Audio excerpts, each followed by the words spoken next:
Welcome to Close Up with the Hollywood Reporter. We're here today with Sterling Brown, Billy Bob Thornton, Riz Ahmed, John Lithgow, Jeffrey Wright, Ewan McGregor. And we're going to dive right into this. Well done, Lacey. Let's do it. Let's do it.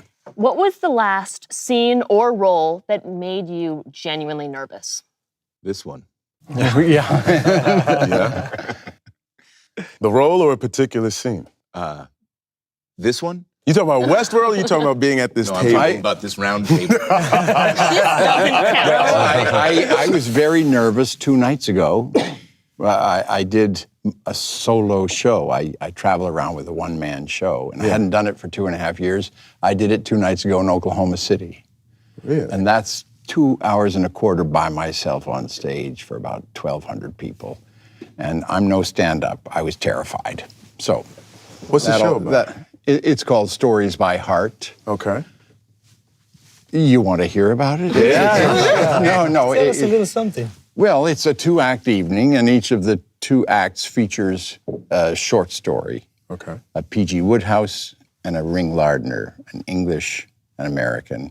Very funny, very ironic.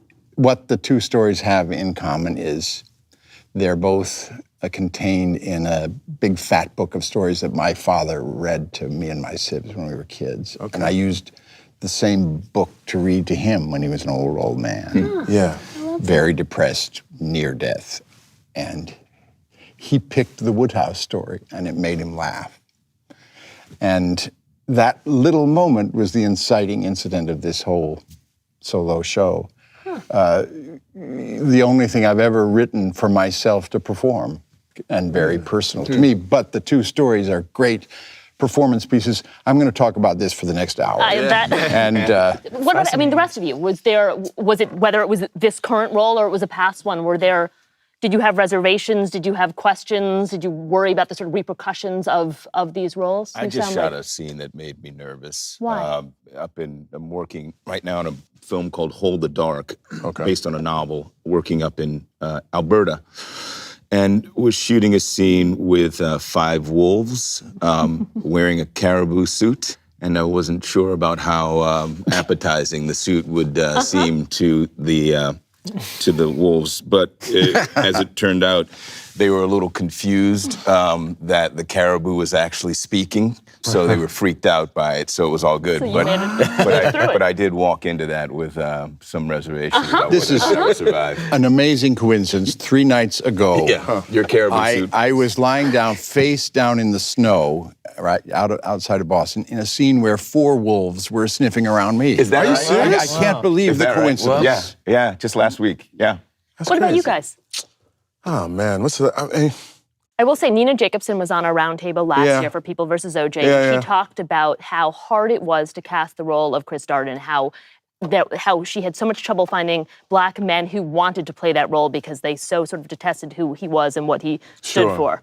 No, she told me a little bit about that. And I would say that was pretty nerve-wracking for me because it was sort of the beginning of being invited to roundtables like these. And you know, your boy lived off Pico, and they were looking all over South Africa and then London, et cetera. I was like, yo, I'm right here. But what was so interesting about the whole process was being surrounded by people who I admired, who've been doing this for a much longer time than I had at a high level, and how egoless everyone was in terms of their embracing of me, which taught me when you are confident and feel good about what you do, there's no need to make other people feel small. And like, I thought they were gonna have me making coffee runs or like, you know, doing push-ups in the corner. Hey, rookie, do that. But like, everybody was just so cool from Jump Street, and they got me over my nerves very quickly so we could just tell the story. So that was nervous, but it went through it pretty fast. This is true. You know, the more secure you feel, the more kind of giving and loving you can be to other people.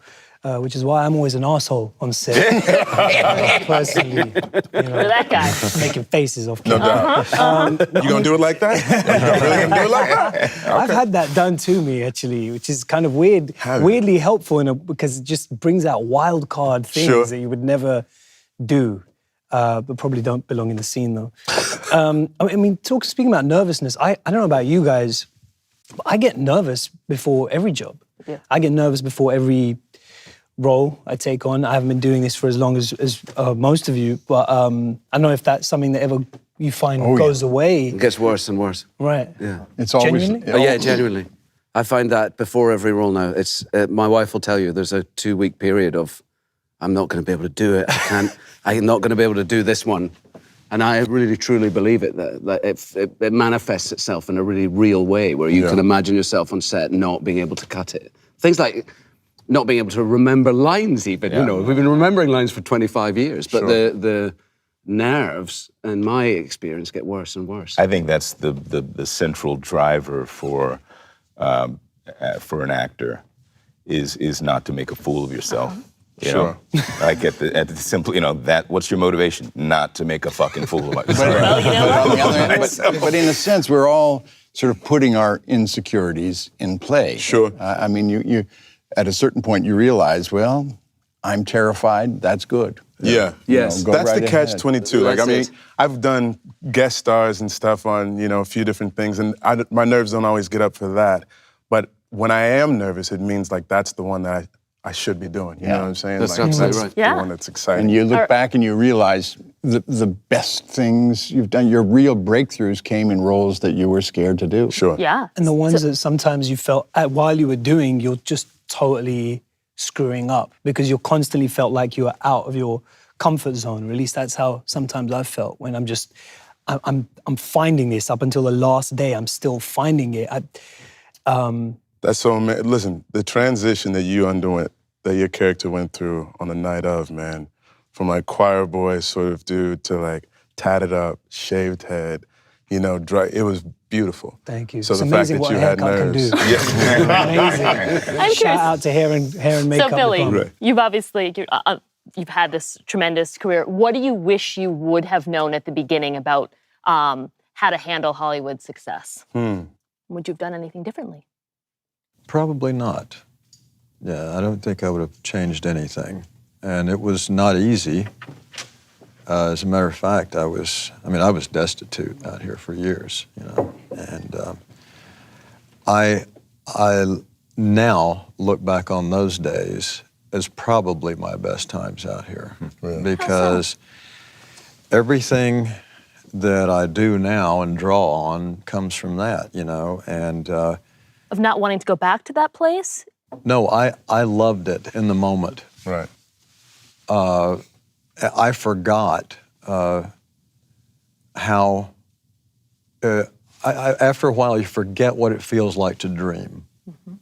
And so I remember being so alive and so eager and so in a fever. I mean, a bad fever too, you know, all at the same time. But when you have everything ahead of you and you're dreaming like that, it feels so great. And maybe at the time, you know, you wish things were different or you weren't starving to death or whatever it is. But when I look back on those days now, they were some of the best times of my life. What were you dreaming of? Dreaming of being able to be, I never thought I'd become a movie star. I dreamed of being an actor and maybe being fifth or sixth guy down the line, playing a part like Walter Houston might have back in the old days or whoever it was. That's what I thought. I liked Warren Oates and guys like that. Would you have done anything differently, Ewan? No, I don't think so, because I think our path is our path, isn't it? And I wouldn't want to change any of it because it's led me to where I am now. I don't know. Is there anything you wish someone had whispered in your ear about sort of this is what, this will either get you there faster or the path may be a little different? No, because I wasn't really aiming anywhere, I don't think. I wanted to, I was always arrogantly self-assured that it would be fine. Really from the start. I was, you know, people who would worry for me on my behalf, family or whatever, that it's a difficult profession and you might not make. I was always just like, no, it'll be fine. Okay, I got this. I was right. So that was exactly. Well, you kind of always think tomorr's the day. Yep. Right. I mean, if you too. know how long it's going to be, if you knew that, it would be different, but you don't feel that. You feel kind of like everything's going to be okay. Tomorrow's the day, you know? Yep. You know, Billy, you're the only one at the table that I've actually worked with. And we regard you as one of our great serious actors, but I remember being surprised and struck when you told me that you'd really started out in a sitcom with John Ritter. Well, not really. I did that. I did that for a couple of seasons, but I started out doing theater around here and also a one-man show. And that's where the character from Sling Blade came from, was a one-man show. And my first job was on something like Divorce Court or something like that. And then I did a Matlock and a Knots Landing. It was just junk like that. But you took whatever you could get. But one of the problems I had early on in the early 80s was I would go up for parts of Southern guys because I was from the South, and they always told me I wasn't Southern enough. And I would go up for parts of bad guys, and they told me I wasn't mean enough because I was never a good auditioner, and I didn't. That's one that maybe I should have thought about. If you didn't go into the casting director, this is before you ever got to see the directors and all that, if you were going in for a bad guy, and let's say it's a Southern or Midwestern bad guy, if you didn't jump on the table and spit and scream, you didn't get the part. Right. And if I didn't play a Southerner like this here and talk like this and come up, boy, I tell you what, I never did, if I didn't do that, I didn't get the part. So if I came in for the Southern bad guy and I said, listen, man, one more word out of you and I'll fucking kill you. Do you understand me? And then, and they're like, next, I would say to that point, the difference between, I went to grad school at NYU and I started my career in New York, and it felt like the theater community prized the ability to transform more than the LA community. They want to see you just come in as the guy. So when I did OJ, I just spoke like Darden the whole time. As soon as I got out of the car and asked where I was supposed to go, because I just didn't want to do anything to mess it up. Because I had times where I'm like, okay, now I'm going to take my moment and then do something. And then they're like, nah, it's not him. He's putting something on. Whereas in New York, it's like, great choice. Yep. Choice is appreciated. In LA, it's I want to see the guy. John, to the question you had asked, Billy, you've obviously, in your career, you've fluctuated back and forth. You've won an Emmy for being a serial killer, and you've also won one for being an alien dad on a multi-camera sitcom. What do you get? What do the offers that you hear the most? And what sort of genre are you approached for? Well, they really come from all directions. Yeah. I'm a lucky actor in that sense because I've worked in different veins. And I think all that comes from the first entire 1/3 of my career was in New York theater. And I have been hopping between movies and TV and stage my whole career. I'm a character man, and I've done a lot of extremely excessive acting in my day.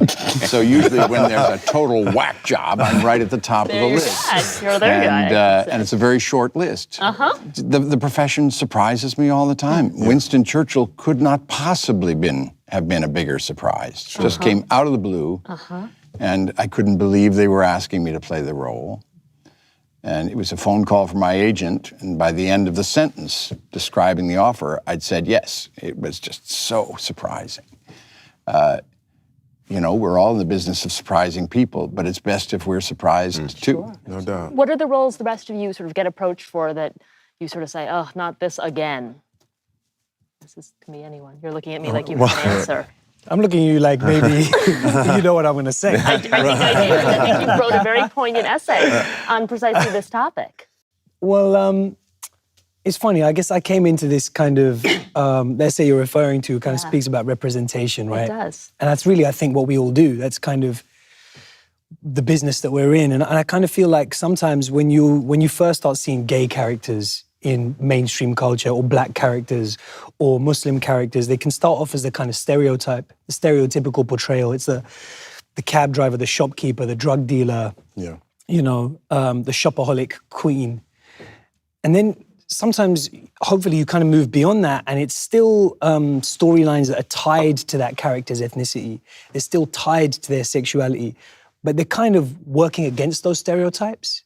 And I was lucky in a way that I came into the game just when we were moving from that stage 1 caricature kind of thing into stage 2. So a lot of my early work kind of deals with the issues around the war on terror or Islamophobia, but I'm proud to say I think it deals with those and engages with those issues in quite creative ways. And I hope in ways that kind of move us forwards rather than kind of doubling down on, you know, lazy stereotypes. So yeah, I think it was a matter of timing. But yeah, there was a lot of kind of Terrorist Number 3 stuff. But I just made a decision I wasn't going to do it. I just thought I'd rather be broke. It's just, you know, wasn't always easy to say no. But I'm sure not. I was just felt like. Yeah. There was a time when I started, and John, in those days, if there was a gang in a movie or a TV show, like a street gang, there'd be 2 white guys, 2 black guys, 2 Mexican guys, and they always had like a bandana. all of them had a bandana, and they wore clothes kind of like 80s. What's the guys that did Working for the Weekend? You know, that band out of Canada. Anyway, and it was, we always used to watch this and we go, where the hell is this gang from?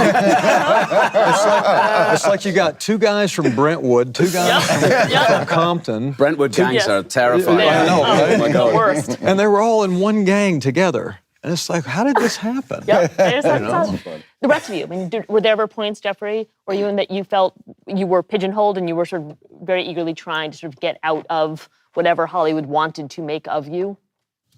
I don't know. I've, been pretty fortunate to have some varied opportunities. I guess lately there's been kind of a focus on sciences and scientific, oriented characters. Westworld is included in that, but I think I try to at least have some type of variety within even those kind of similar roles, coming at them from different angles. I don't think, it's one of the reasons I think that I've been able to work for a while is I appreciate the process of transformation, having come from the theater and also been moved, by actors who transformed, like, Dustin Hoffman was like, a big, influence on me, when I was younger, and just like the magic of that, kind of, I'm just drawn to that aspect of what we do, Alec Guinness, and, that's the magic of it for me. So I don't feel that I've, been pigeonholed in that regard because, I've got no choice but to kind of be all over the map in order to survive it, Are there roles that you guys are not approached for but you would love to do? I mean, types of things that you wish that you were the actor that they went to? You mean, do we envy anybody? And the types of roles. I mean, do you wish you could be, that bad guy in a movie but are never approached for that type of role? Do you wish that... Well, I was asked to do a role a few years ago in a lovely little movie called Love is Strange that Ira Sachs co-wrote and directed. And it was finally a role where I was asked to do no acting at all. Just the most kind of muted and inconspicuous role. It was the role I'd been waiting for years. I guess because I have this rep as being a real actor-ish actor. Not necessarily an actor's actor, but an actor-ish actor. and it was wonderful. It was just almost a relief. And as a matter of fact, Sachs himself, the one direction that I heard from him more than any other was no acting. It was like, yes. So Riz, I'm curious with you. So you come off of The Night Of, which is this wonderful, rich role, but a dark role, and Lena Dunham calls you, finds you somehow and says, hey, I want you to come on, girls, and by the way, you're going to impregnate my character, and not really care. Walk me through what that conversation was like and how you sort of got to the point where you said, yeah, let's do this. Well, I'm just a fan of hers, to be honest. I think that she's a really singular, distinctive voice. No and question. If there's something that I try and seek out, in these early stages of my careers, one is to try and challenge myself, as you were saying, to try and transform if I can, or roles that maybe I haven't done. But the other is to just ally myself with distinctive voices, people who aren't really who are doing something different to everyone else. Nothing Lena's one of those people. So really, when she called, it was just, I'll do anything. I'll do anything you want me to. How much did you know about what you were going to do? She kind of, we spoke, we Skyped, and she broke it all down for me. And she said, you're going to play a surf instructor. And I was like, no one ever thinks of me for surf instructor. I think I can throw that open. But that's a key to not being pigeonholed, is having the ability to recognize directors and talent, that are creative and open. Because I had a conversation with a guy a couple of months ago. He was talking, he wanted me to do this thing. He's like, but I can't really imagine what you might do. And I was like, that's good, because I can't either. Right. But that was a problem for him. Yeah. Sure. And so I was like, I don't think this is a conversation we should continue. But to avoid being pigeonholed is really the choice in director, the choice in collaborative partner. Which is everything in this stuff that we do. I always say that, it's the best, the best thing about the work that we do is that it's collaborative. Yep. And the worst thing about the work that we do is that it's collaborative. It just depends on, who you're married to. Who you're collaborating with. Yeah. I was gonna say, real quick, you were talking about things that you'd like to do that you don't always get asked to do. People always tell me about my character. He seems like such a good guy, and I'm like, I wonder if Sterling's a good guy, like Randall is from This Is Us, et cetera. And I was like, I'm actually a dick, like a total douchebag. So I look forward to stepping into that and showing that side of me. Here's a chance. Exactly.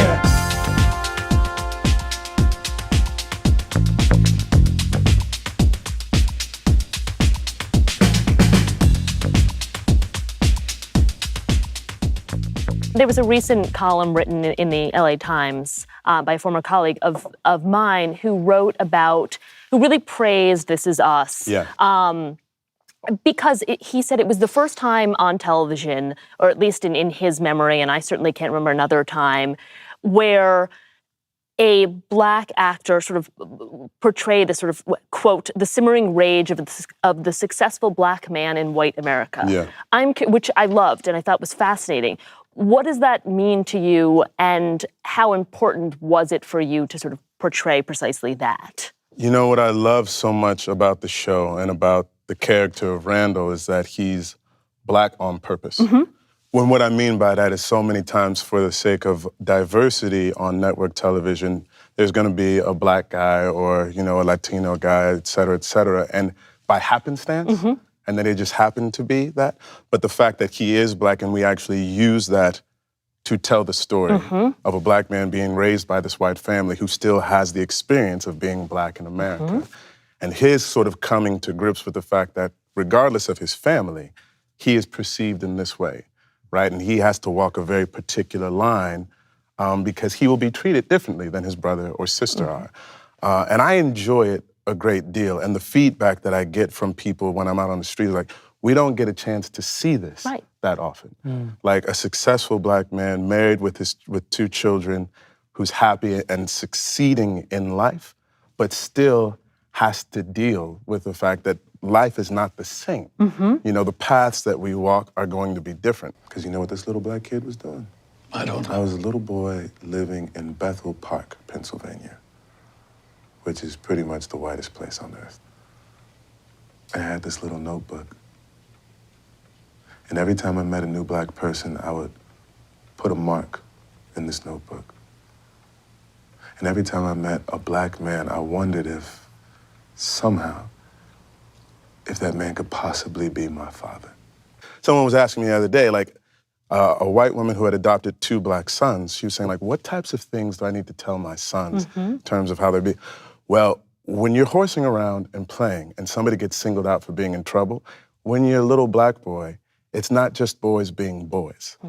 There's an added level of scrutiny that someone has to undergo in terms of that. So I consider it a privilege and a great responsibility to try to be as truthful to the character as possible. I'm curious, and this is a show that's run by a white man, a room that is presumably largely white. How much of that is you adding to the character and trying to sort of capture that sort of fundamental anger that you're talking about? We had about 7 writers in our writers' room, and 2 of them were Black. 2 of them were African American, as a matter of fact. So I found that very, very helpful because if either I or the writers had a question or suggestion to Dan, everybody was incredibly open, and the collaborative aspect of it was welcomed in that aspect, because Dan would say, like, I'm not 100% sure about this. I was like, let me give you my perspective. I can't give you all of Black America, but I can give you my perspective, and then hopefully that will ring true as we put it out into the world. It's so great when you do something that's very successful and that you also feel so personally invested in. Yeah. And you feel like you're making a difference. I mean, all of us actors aspire to that. We want to do well, but we want to do good. Sure. Yeah. Sure. And to open people's consciousness.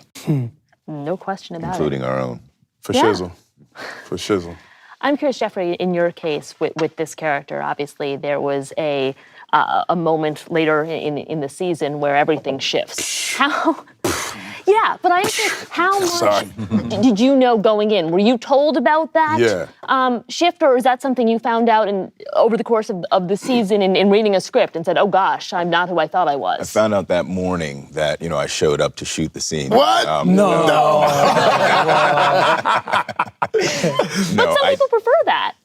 I don't think it would have been possible with this, because, I think what's interesting about the show is that there was this big reveal, but if you look back at the previous episodes, you'll see these breadcrumbs that are now more fluorescent, that were already there, but were just very subtle hints at where it was going.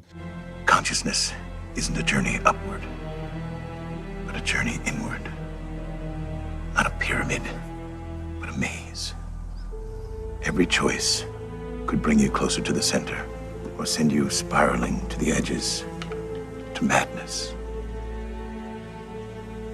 Do you understand now, Dolores, what the center represents? Whose voice I've been wanting you to hear?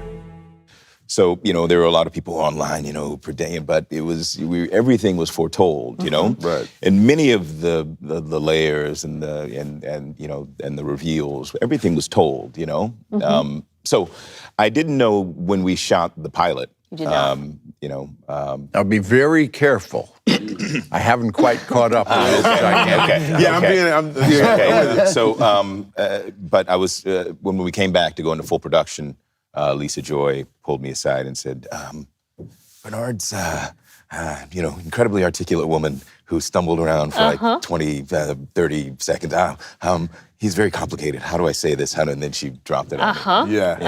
Yeah. And so it was necessary because, again, there were little flashes of forecasting that I would throw in here and there, just kind of, based on that, just little, just informed little moments. Do you guys like knowing where these characters are going? Is it helpful? Did you know in your case? Yeah, well, I feel like in the case of a play or film, you know the beginning, end, and middle and end of the script. And so if you're in a position in television where the showrunner knows what the arc of the character is, tell me, because that allows me to help shape that, that journey with you. Yep. The idea of not knowing, I guess that can be exciting, but I like to know.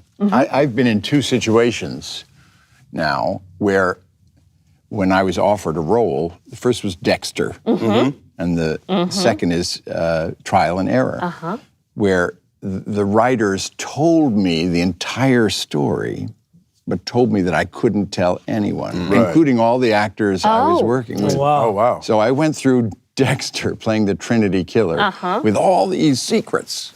They didn't intend to tell me everything, but when they pitched it to me, I kept saying, no, but what about this? What about that?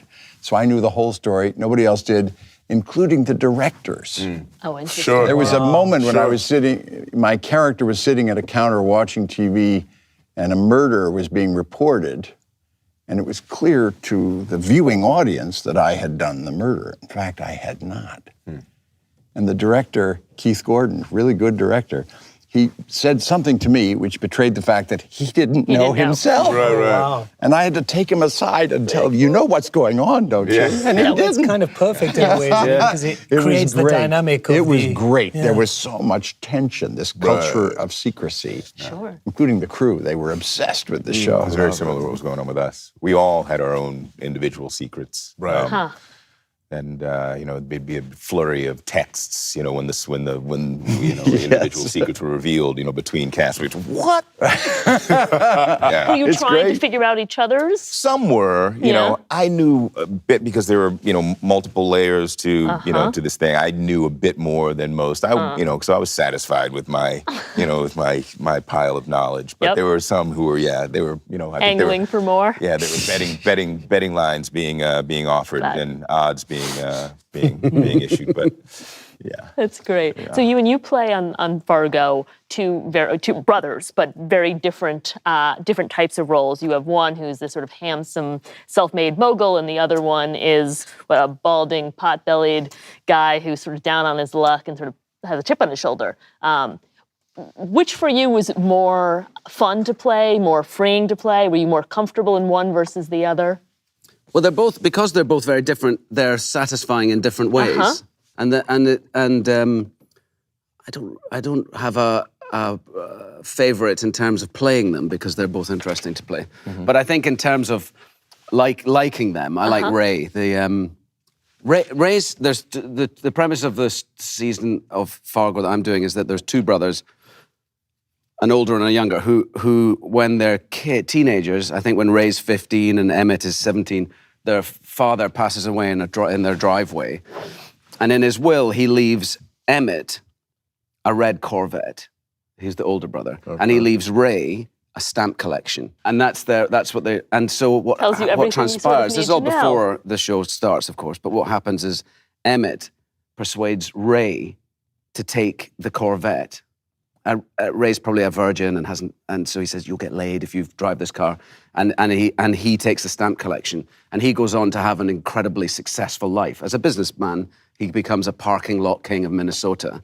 And his brother, who now has a red Corvette, ends up living a shitty life and is a parole officer and has a red Corvette. Look, you're lucky I don't sue.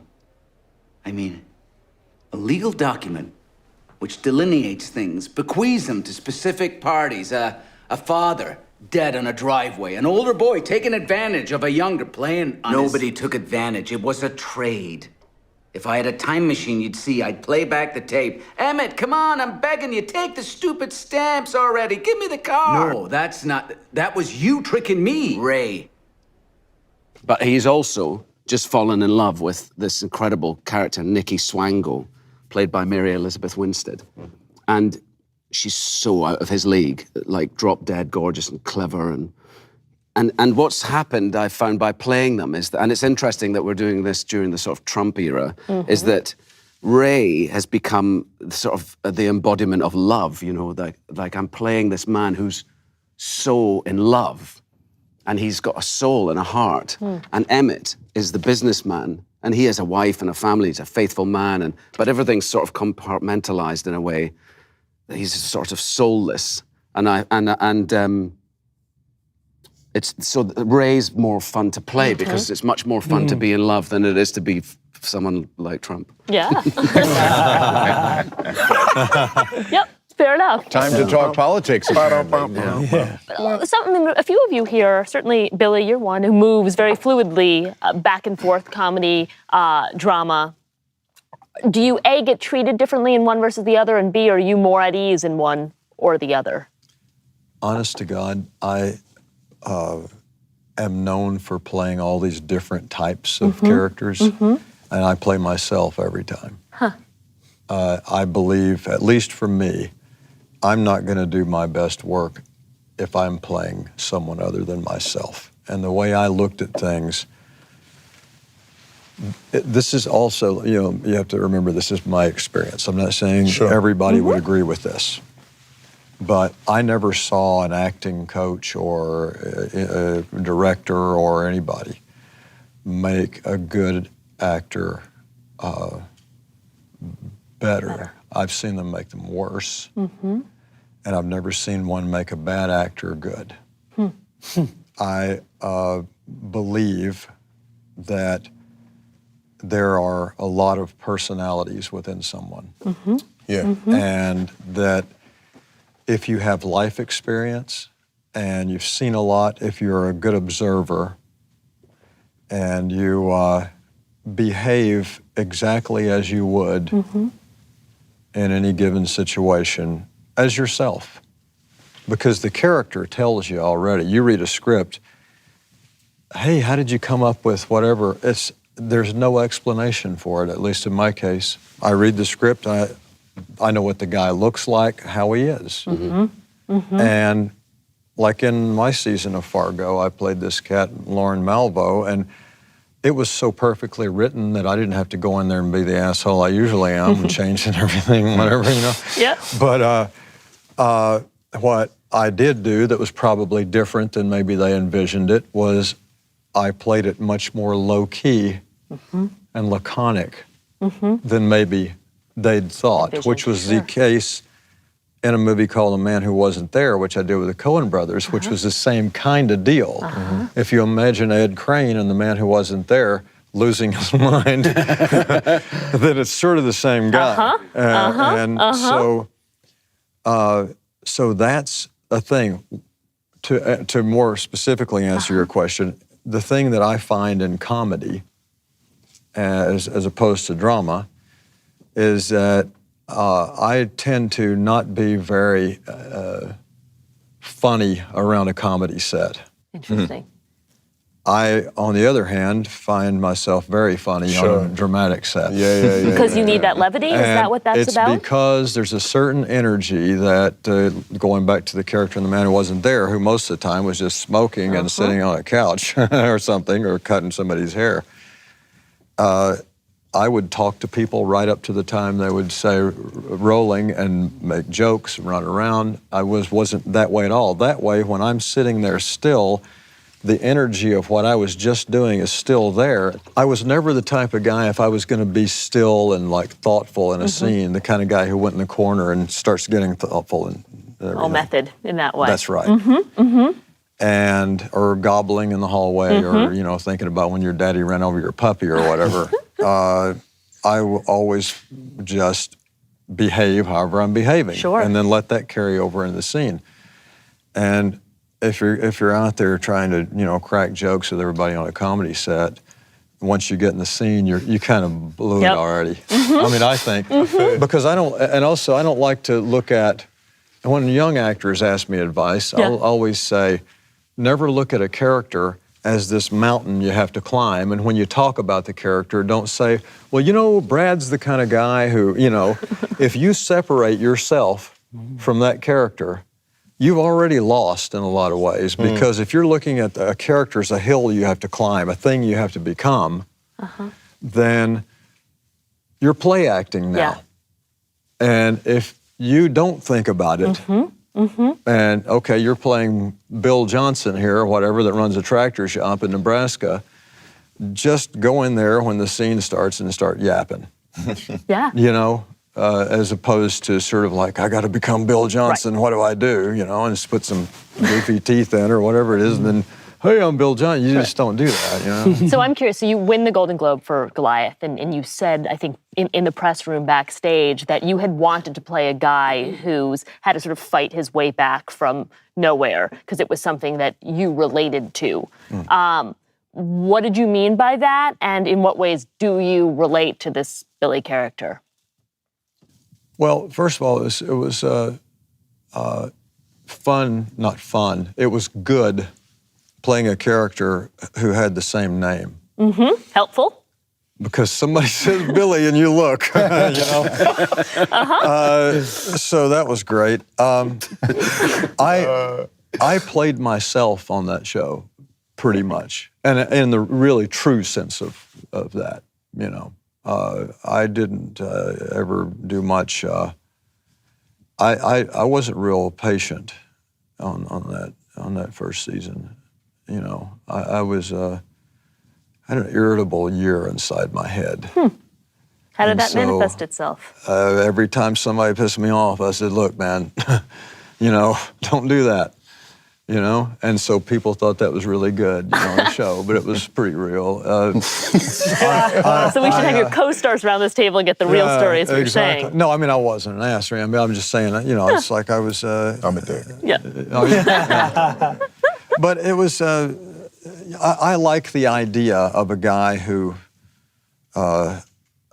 knows what it's like to be somebody, and right now they're not. I like that idea. Sure. And it started out as well as it Paul Newman in The Verdict or what, But then it takes it on its own life and goes in other directions, But the hardest thing, honestly, for me in that, as well as movies like in Armageddon, the hardest thing for me is always if I have a bunch of technical stuff to say, like lawyer stuff. Jargon. Jargon. If you have to say stuff like that, I want to be able to say it knowing what it means. Well, like I was saying, we'll take that up at my hearing because I'm sure Your Honor knows, as any good judge would, even the corrupt kind, that by holding me in contempt, you entitle me to a hearing. A hearing in which I'm allowed to introduce evidence including, but not limited to, misdeeds by defense counsel, and here's the good one, judicial bias. That's right, Your Honor, I said judicial bias. Just put it on my tab. If you don't know what it means and you're just listing stuff off, audiences are not stupid. They can tell that. Yep. And so what do? You go talk to NASA guys and hang out with some astronauts and say, hey, when I say this, what the hell does that mean? And they tell you, and you go, okay, now I can say that with confidence. Sure. And I played an air traffic controller one time in the 90s, pushing 10, right. And I went to air traffic control school. Yeah. Cusack and I both went to air traffic control school up in Toronto. and actually did it. I mean, I can land a plane in Newark. That's, you know what I mean? But you got to learn that stuff or you can't just say it. Yeah. Right. And so I found that the hardest thing on Goliath was learning what all this legal stuff meant. And once I knew what it meant, then you feel like a lawyer. And my wife says I'm like a lawyer anyway in arguments, and I kind of am, to tell you the truth. I love that. That's one of the things I enjoy most about what we do, is the research aspect to it, actually. You did a phenomenal amount of research for this role. Well, yeah, I mean, I guess I agree with you that inside of us, we all contain the possibility of being each other, within us, under a different set of conditions. Yeah. If the given circumstances change, I'm more like you, you're more like me, and we are all kind of slaves to the circumstances that breed us. Situation breeds character. I agree with that, but I do think that you need to have sometimes those reference points, as you did as the air traffic controller. So playing a kid from Queens in New York, and he's a Knicks fan, I don't know about basketball. I don't know, don't even know how to pronounce them. No idea. And, so what is that process? Yeah, I did all the research I could about the New York Kinks and tried to get really under the skin. You got it, you nailed it. But it's interesting because when you start doing that, it's crazy what that opens up. And the idea of just being a hardcore sports fan who can't play the sport at all, really. And what's that about? Being a spectator in life, kind of living your life, like watching other people live out your dreams, always wanting to be in the game, but just being sat on the sidelines. And lots of interesting stuff like that opened up. I guess something else I really enjoy doing, because I'm always asked to play outside of my own accent. So it started off being just for those purposes, I interview people and record them. But what I found in doing that is I get so much more. The crazy story, I mean... Didn't you spent time and you went to Rikers or? Yeah, I went to Rikers Island Prison, which thankfully I hear they're closing now because some of the stories that I heard there What were you wild. hearing? I mean, what was... it's like, even if you... Forget if you turn up there as a new inmate. If you turn up there as a corrections officer, the inmates will test you. So if you turn up, you're a new guy, the inmates will start messing with you or just disobeying you or being verbally abusive. And you've got to prove yourself. And I said, well, what does that mean? How you're extra harsh with laying down the rules? He goes, no, you have to fight them. I was like, how do you mean? How do you fight them? Psychologically, he's like, no, you take them out in cuffs, you go out into the corridor, you make sure that the cameras are shut off there, and you uncuff them, and you go at it. Yeah. Oh. That's how you win respect as a CEO. So there's a kind of crazy gladiatorial dog-eat-dog situation there. And interviewing people that had been through Rikers, been through the prison system, yeah, I mean, those stories are all very flashy and they stick with you. But it was a kind of detail of things like how people just let go of family. Mm-hmm. You know, it's too painful. After a while, it's just like, you don't want that umbilical cord to survive. Hey, yo. Dude asked you to use that cell phone I gave you. Why'd you say no? Because it's mine. What? What? Think I was just trying to save you a trip to the payphone? It's a cash machine, dummy. $10 a minute. Oh. I'm gonna make a proper convict out of you yet.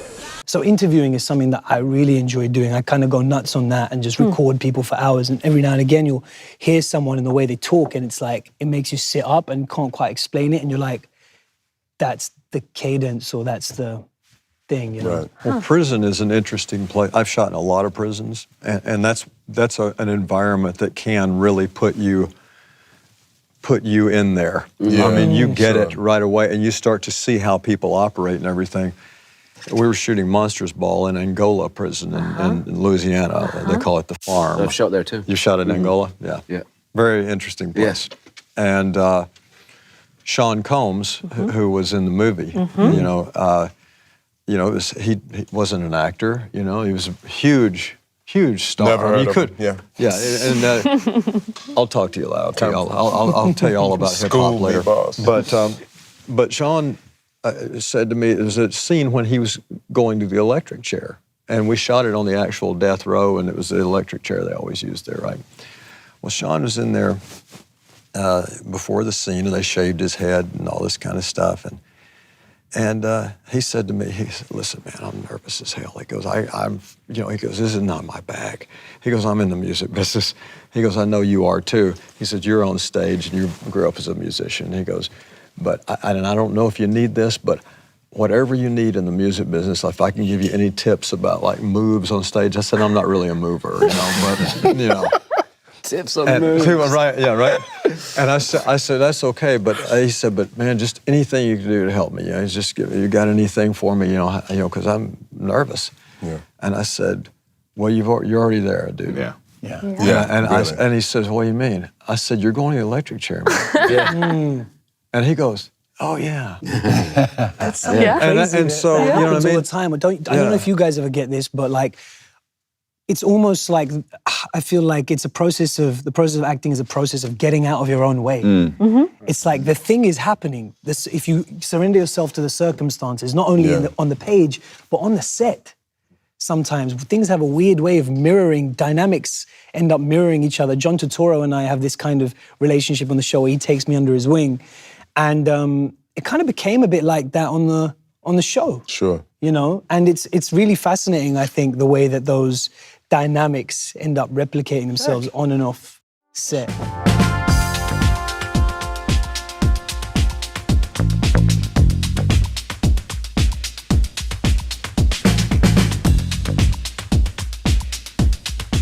Actually shot a film, just staying on the prison theme for a minute. Shot a film last year in a working maximum security prison out in Indiana, largely with inmates in the cast. My co-star is a young man. He's 34 years old. He's in for 65 years. There's another young man who's in for 170 years. He plays one of the heavies. His sentence was reduced from 210. Another guy who's an extra was on death row for 7 years. Talk about, atmosphere kind of informing behavior. And, I think I'm still trying to figure out how we received this piece,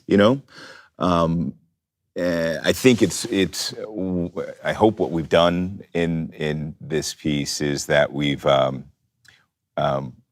it may be an act of forgiveness. I think often we make films about prison, or we make films about issues of social importance. And as artists, we often leave the problem solving to others. We kind of raise the red flag of alert, but we don't necessarily get involved with the dirty work of solution. But I think what was interesting about this process was that built into it was a kind of solution, in that it was a collaboration of unlikely partners coming together with men who are the wretched of the earth, who have been completely forgotten, and asking them to do something humane and do something positive. And I think it can be replicated in other forms, not just in filmmaking, but it also required a human lens to view them.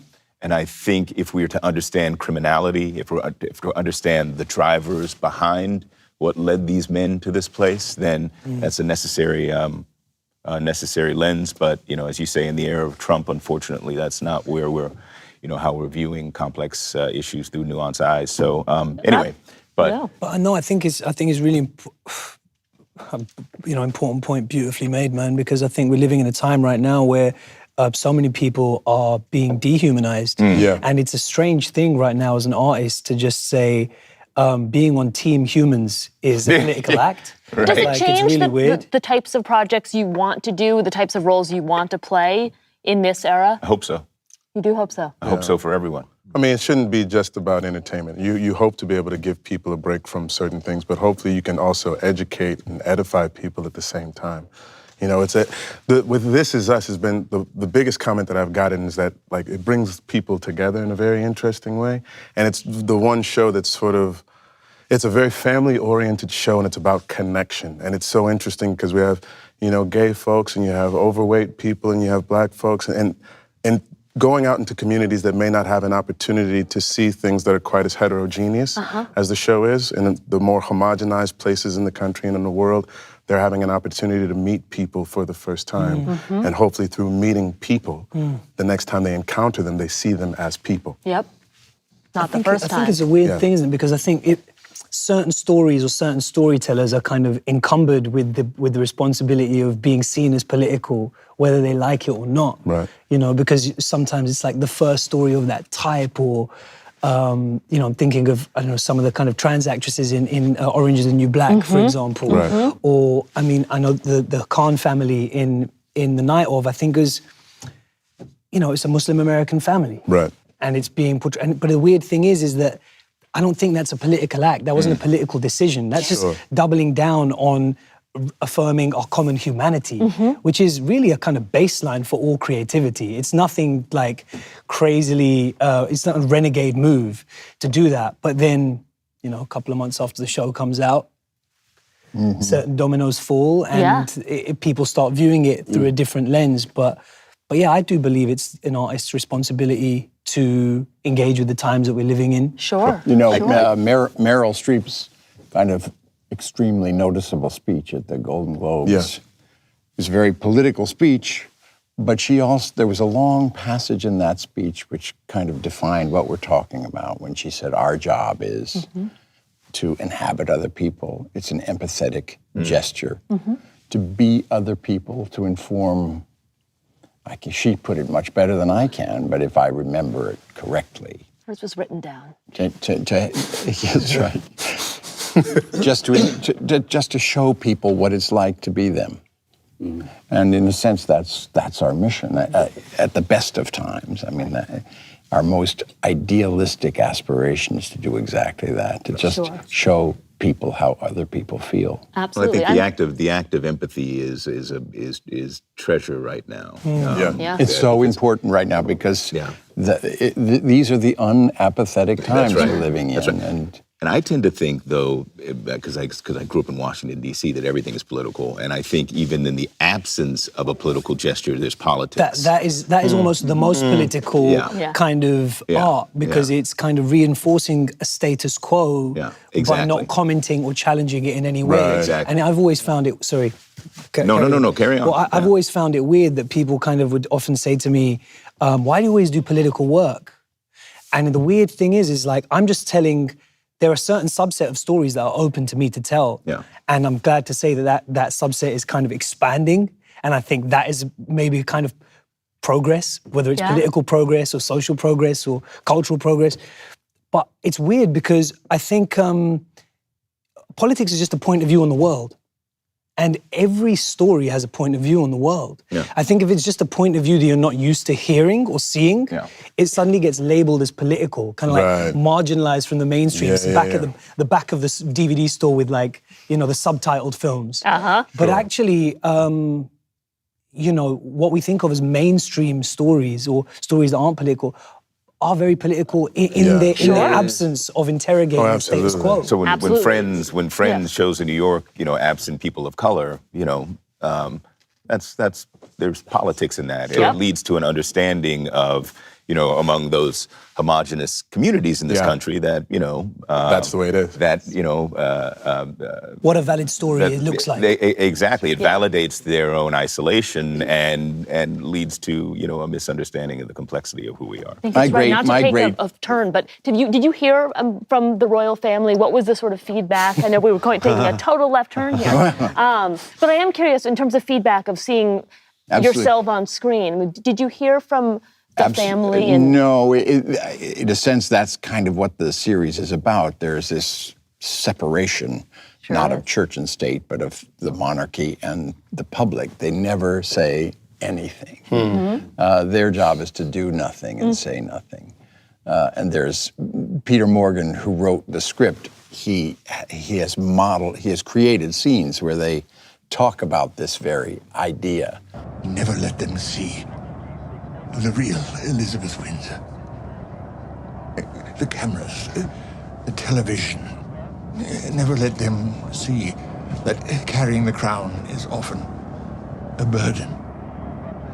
Let them look at you, but let them see only the eternal. What the monarchy is, so much of it is about doing nothing and betraying nothing. And they betrayed nothing about whether they've seen the show or whether they like it. There are little rumors afoot. What are the rumors? I wish I had a nickel for every time someone has asked me, what does the royal family think? But the fact is they are the most public and the most private people in the world. And the only people that they can honestly let down their hair with and confide in, if they do, I have to speculate on that too, is each other. They're in a little tiny little bubble in Buckingham Palace. For some reason, this is something that has really intrigued people. They're fascinated about what pressures this puts on royal people. And Morgan has just done this remarkable act of speculation. What are the conversations like between the Queen and the Prime Minister? Because nobody knows except the two of them. Well, it's that you finally sort of drew back the curtain on this world that I think we didn't know a lot about. Now we feel like we do, and yet whether that's real or not, how they're reacting, we don't have any idea. Surely it must be based on some source material as well, right? Yeah, Morgan did unbelievable research, and he had a little team of researchers, and they sort of laid out all this information for him. And my notion is that he just picked these little episodes, these tiny little details, and expanded each one of them into an hour of drama, like so many extraordinary little one-act plays with amazing characters. You know, and Churchill is just this he's the man from the political world, the prime minister who is the only one who intersects with the royal world. It was just sort of surprisingly fascinating. I can imagine a really dull soap opera about the royal family. And that it was not. This was completely fascinating because he paid so much attention to the psychological tensions among, I mean, you have stories like two sisters, one of whom jealous of the other. How different that is when they're both, they are a queen and a princess who actually exists. Or a husband and wife, one of whom becomes queen and the other is suddenly emasculated. I mean, that is a fantastic psychological tale to tell. Absolutely. So, I mean, it couldn't be more rarefied or more different from what we're talking about in terms of American politics. So you guys have played these roles, some of them dark, some of them light. They're all intense in their ways. How do you escape when they're over, when they yell rap? What is that sort of process? Well, I think it's something all of us know very well. I myself go into this predictable 2-week state of gloom. This wonderful world has been taken away from you because while you're working on a play or a film or a sitcom, you're in this social organism, you're in this creative process. You're also very much catered to and taken care of. Your words are written for you. You have an audience, applauding for you. All of this is taken away from you, and you just rejoin the quotidian world. If you have a wife, she's suddenly very, very testy with you. Where have you been? Yeah. But it's just because of the joy of acting. You take all that away for a period of time, and. So, what does the escape look like for the rest of you? Oh, for me, it's fairly simple. I'm a young father. I got a 5-year-old and an 18-month-old, and once you go home, it's just your dad. And it's a wonderful thing because you spend so much time necessarily thinking about yourself in this business. It's nice to have something that mandates, that takes you outside of your head and just says like, I need you to be my dad. I need you to I don't care about that, Emmy. I need you to wipe my booty. Like, I need you to do whatever it is. Like, and it's just automatically like, okay, cool. It's wonderful. No, it's an extremely important thing in your life to have something that's more important to you than yourself. Amen. I actually think that that's also a kind of driver for the best work that we do. When the work that we do isn't about us. And on a basic level, I think, when it's about the other character, when it's about the scene.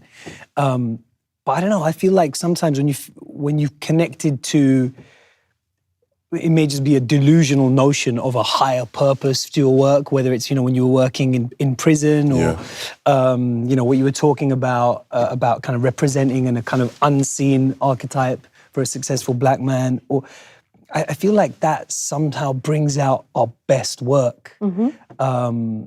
But maybe so no one does anything crazy? Well, Come on, there's not like a crazy trip that you take post? Well, post or in the midst of. I mean, I found actually kind of a fantastic release that's like, kind of changed my life in many ways. Working out here on Westworld, I live in New York. My kids are there. They're older now, so I was all, so I allow myself, they allow me to go away a bit more. They're 15 and 11, to go away a bit more than I have in the past. It was also kind of arranged that I would be on, week off, so I could get back. So I was flying back and forth. But when I was here, I found the ocean here. And I finally discovered the singular advantage of Los Angeles over New York is the ocean. So when I wasn't working, I was staying up in Santa Clarita where we shot, and I'd go straight to the ocean and surf and get in the waves and just be cleansed and away from it all. And not that it was a necessary escape, but I just found it clarifying, revitalizing all these things, and then I'd go back home to my kids and do that. But that's become my thing. So when even if I'm in the middle of Indiana, I'm finding the nearest ocean. I want to say one more thing though. Just my kids, going back to kids, and they do ask. They do demand everything of us. But my son said something to me before I went to do this movie, because I've done a few things since we finished Westworld, and I've been away, a bit more than I have. And he said, after he saw the show, Westworld, which he was really kind of enthralled by, and he understood that there were kind of necessary things that needed to be done to, because he does like the school that he attends, and it's it's not a public school, he said, when I left for this, I said, I got to go back, away again. And I go, I'll be back when I can on weekends. But he said, okay. He said, make it count. Oh. And it was like, and so, I have like, sometimes I have like mantras that I drop in before I do something, just to kind of, get my head together. It's become one of my mantras. Sure. I love that. Yeah. I love it's that. like, But again, it's about something other than and bigger than yourself. Yeah. And that's what motivates the best work, I think. All right, Bill, you I love seem the like story. you would have a fun escape. Mine's the same as theirs, kids. kids. We all need they a don't hobby. allow me. Yeah. Where's the do fun need in a this hobby. kid? Come on, guys. My No one does favorite anything story fun. along these lines is when, in the 50s, when Sid Caesar, after he'd done your show of shows, he did a show called The Sid Caesar Show. He was working his ass off. He was producing and performing and making comedy and had little kids, and he came home to his daughter. He always tried to come home in time to put her to bed, but he was a little late. She was kind of drowsy. He came in to say goodnight. She said, "Daddy, why are you never here when I go to bed?" He says, "Well, you know, honey, I have to work so hard, you know, on the show." She said, "Well, what show?" and he said, "Well, you know, the Sid Caesar Show." And she said, "You're Sid Caesar?" That's fantastic. All right, we're going to take one more left turn just to wrap this up, which is, what was the show growing up that you guys absolutely loved? The A-Team. The Sid Caesar Show. The A-Team for you? I tell you, one for me, I was a junior or sophomore in high school where I felt like television had done something that was very unique and special. And it was NYPD Blue, right? And I remember watching it like 9 o'clock Tuesday nights on ABC. And I was like, oh, I never seen like, it's like real people. Like this is, I got like my breath got taken away from the whole thing. And I was like, maybe this is something that I could do. I would like to do that. Like growing up where I was from, acting always meant in a very naive way, like putting on tights and speaking in a very highfalutin way. And I've worn tights and spoken highfalutin as well. But to see that show and just like how this was just raw, you know what I'm saying? It was real. I got very, very excited about it. And so all through grad school, I was like, one day I'm gonna be on NYPD Blue, like y'all gonna wait. And the show's around, and I made it into the last season with a co-star. You did? Oh, and I walked around the set, and I was talking to friends, and I was like, yo, man, this is crazy, son. Like, this is where this happened, and this is where this happened. And he's like, you really like the show? I was like, yeah, man. I really like this show. That's fantastic. So yeah, the blue is cool. Okay. I love that. What about you, Ewan? I don't know. I'm just thinking of lots of comedy shows really from Britain, you know? Ernie and Wise and then Morecambe and Wise and I don't know. So you're a comedy guy.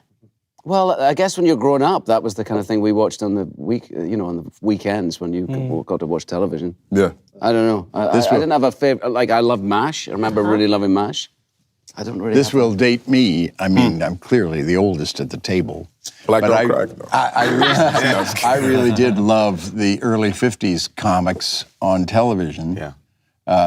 Bob Hope, Milton Berle, and Sid Caesar on your show shows so vividly. I mean, they were, and of course there was only 3 networks, if that. Everybody was watching these shows. And I had occasion to do a photo session with Milton Berle himself.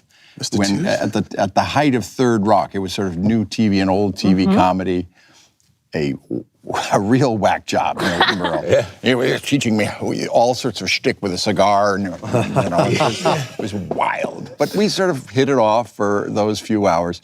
And at the Emmy Awards, I think I presented an Emmy Award, and I was backstage a couple of years later. And it was the night when Milton Berle, Bob Hope, and Sid Caesar were brought out on stage. Bob Hope literally in a kind of palanquin, he's carried out, and the audiences went mad. Just before then, Milton Berle took me over and introduced me to these old guys in this sort of half light of backstage. It was just this incredible moment. I was 7 years old again. It's funny that we mentioned comedy. You all mentioned comedy because I think for me as well. I mean, if there's like if I think of like a favorite show, and it's much more difficult now, as you say, because back then we were all watching the same things, but it was Sanford and Son. I was about to say Norman Lear, and it was because Norman Lear, yes, but because I think Red Fox was one of the greatest performers that TV has seen. All in the Family. I was just on the same level. Like, for sure. For sure.